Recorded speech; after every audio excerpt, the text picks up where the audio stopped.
How was I planning to get into Taiwan to stay? This was the plan in a nutshell.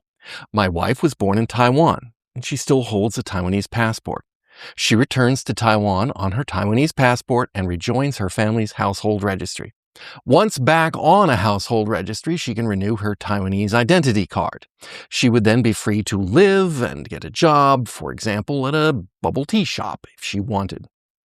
I can apply for a spousal visa and then an alien resident card, or ARC. ARCs are sponsored, and the typical foreigner in Taiwan is sponsored by their employer. But in this case, I'd be sponsored by my wife. After 5 years of residence, an ARC can be converted to an APRC, or P for permanent, and would no longer require sponsorship. That was the plan, and then it went wrong.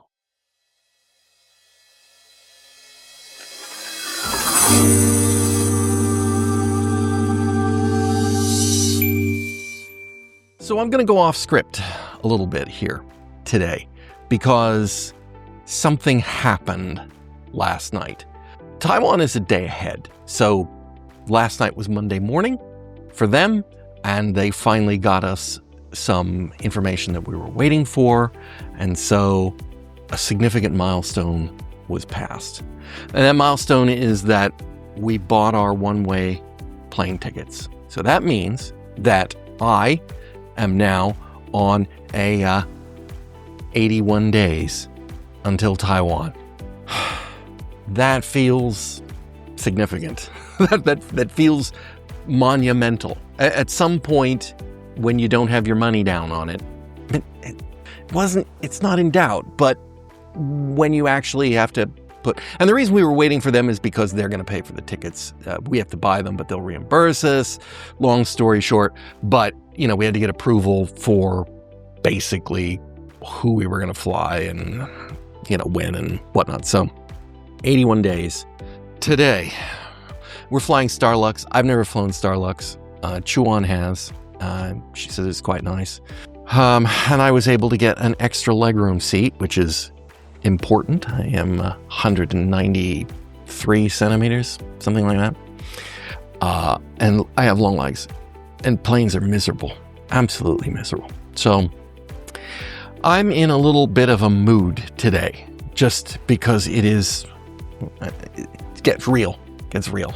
About the visa situation. So my retirement disposable income is roughly 1.5 times the mean Taiwanese household's disposable income.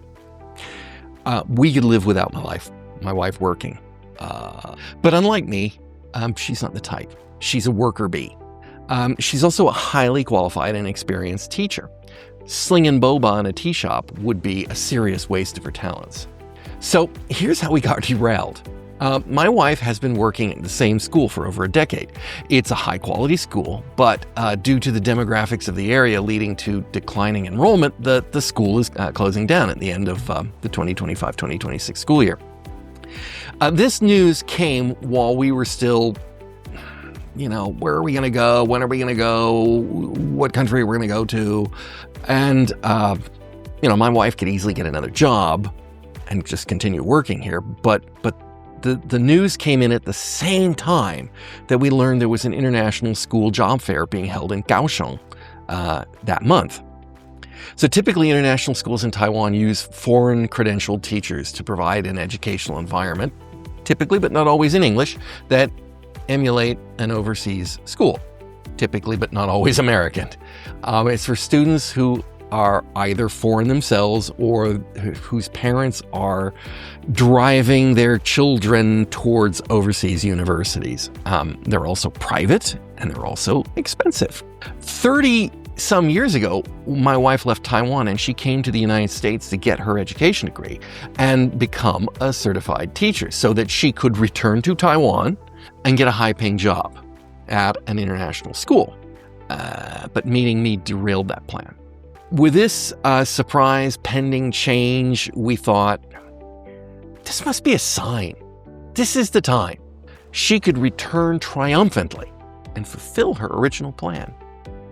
Imagine We thought, with most foreign teachers in Taiwan being young and relatively inexperienced, plus a bit of a burden for the school because they have to sponsor them and help them integrate non-Mandarin speakers into life in Taiwan, wouldn't they absolutely jump at a teacher who was both highly qualified, has decades of experience teaching in U.S. schools, has no legal need to be sponsored, and is equally conversant in Mandarin as English? So my wife, short notice, flew to Taiwan to attend the job fair, and she got several eager follow-ups and interviews, and in short order got a very lucrative job offer. A salary with bonuses that is almost on par with her salary in the United States. This almost doubles our combined income. Plus, the job comes with free housing and other perks like free return airfare back to the US every summer if we want it. For what we could see, there was just one little thing that was less than ideal. But in spite of that, we jumped at the deal and she signed the 2-year contract. So what was the thing that was less than ideal? Well, the job is in Hsinchu. It's the 7th largest city in Taiwan, which is a country just slightly larger than Belgium. Belgium, man, Belgium. Hsinchu is, however, the home of TSMC, the Taiwanese mega chip manufacturer, which we also have here in Phoenix now.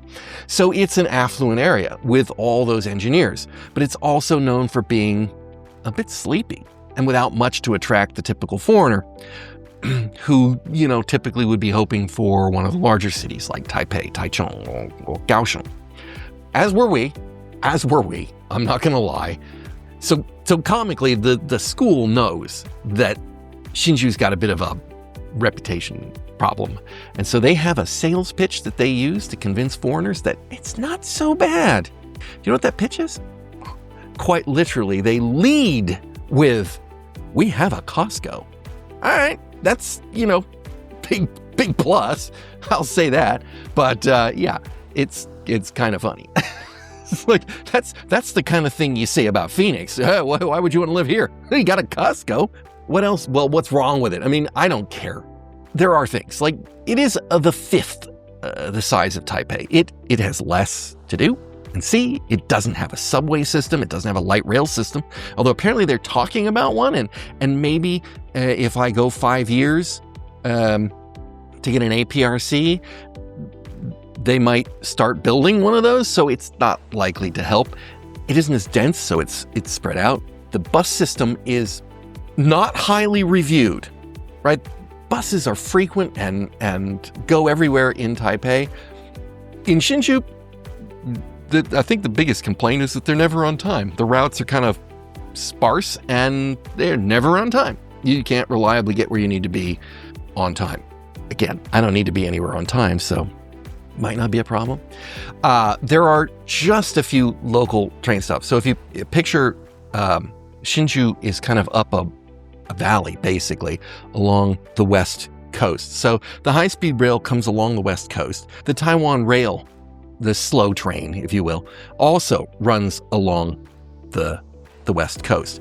But whereas the high-speed rail just goes straight down, there are places, such as at Hsinchu, where another spur line comes up the river valley, basically, and kind of goes up into the mountains a ways.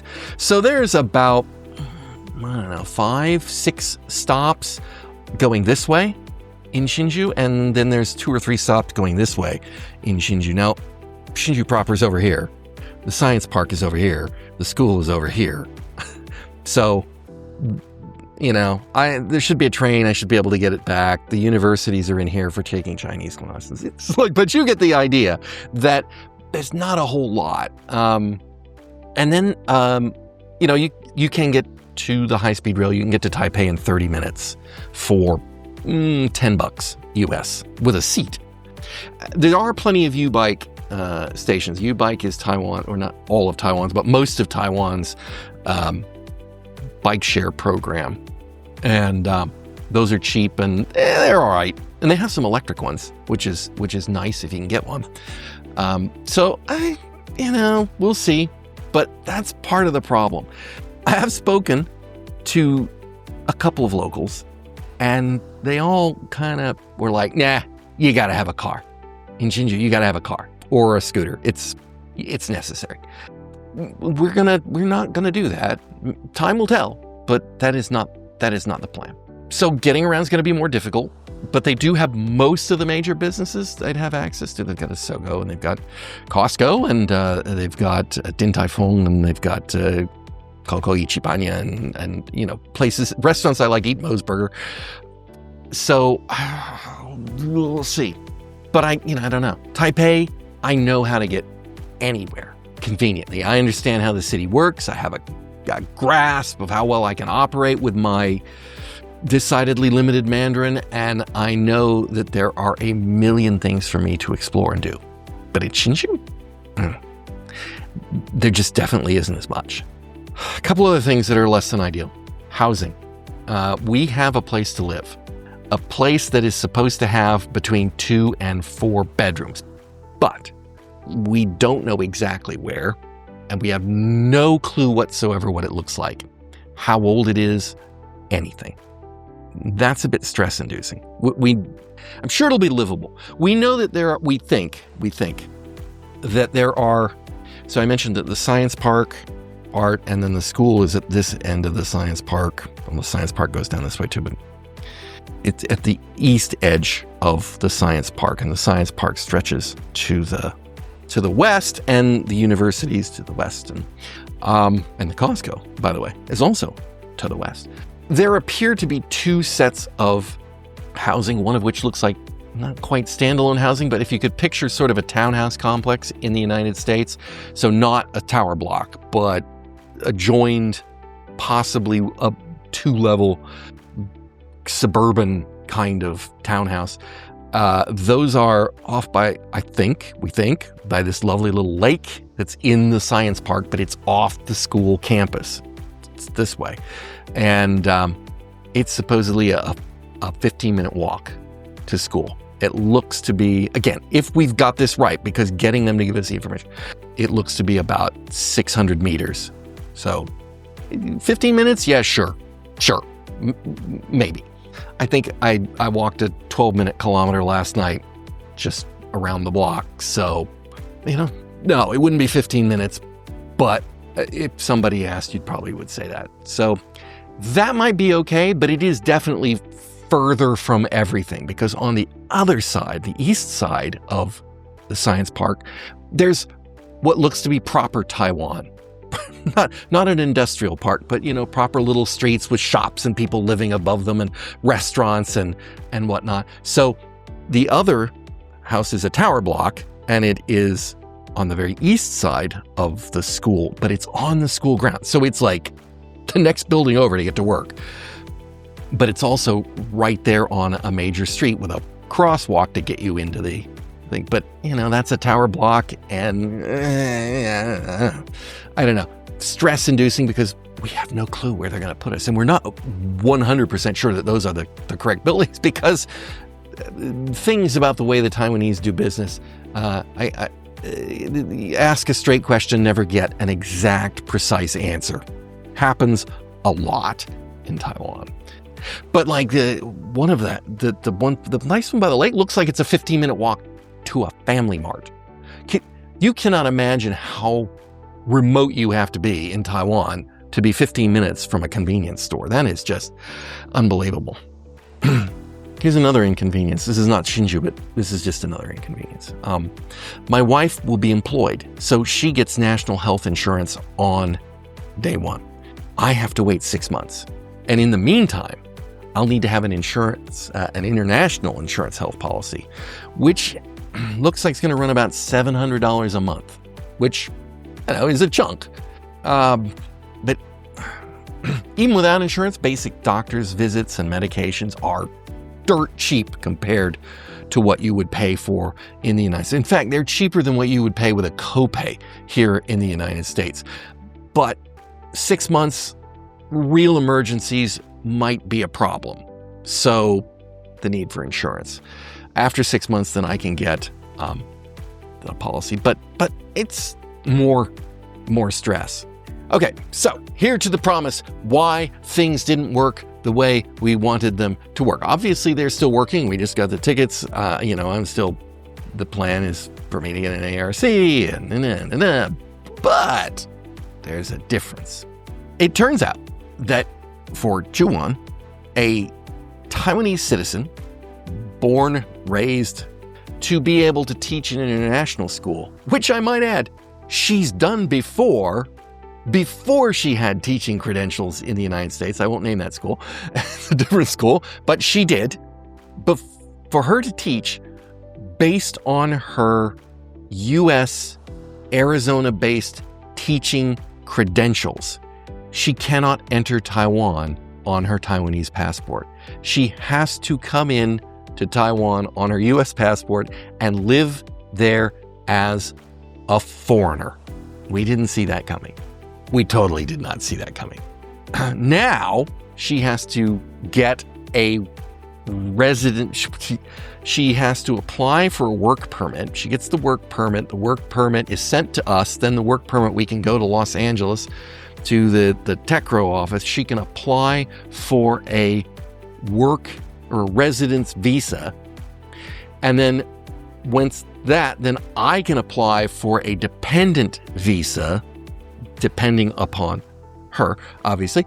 And then we go to Taiwan and you immediately take both those resident and dependent resident visas down to get an ARC. The problem with being in Taiwan as a foreigner is it does make life more difficult. Yes, in theory, with an ARC, you can open bank accounts and get cell phone coverage and things like that. But without them, there are a lot of things that foreigners are blocked or disincentivized to do.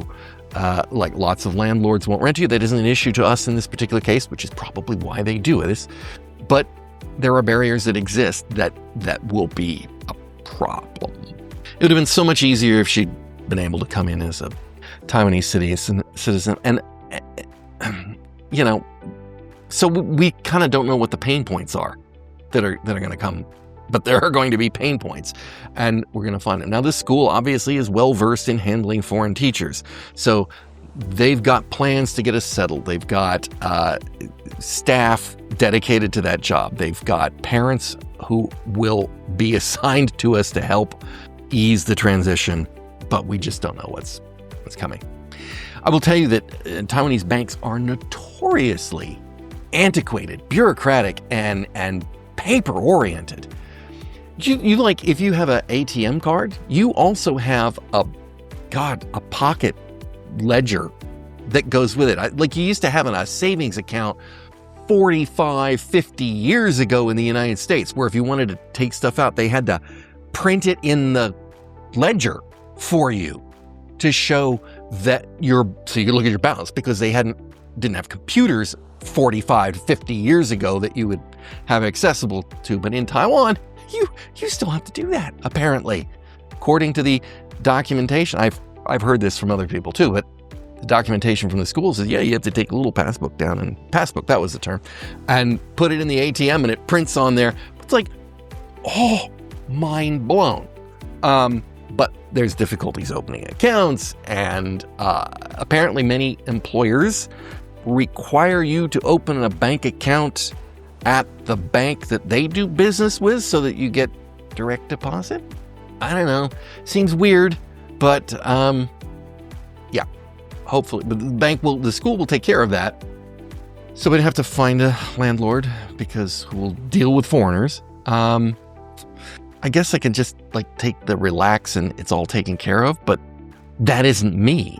That it just induces more stress. Uncertainty induces stress.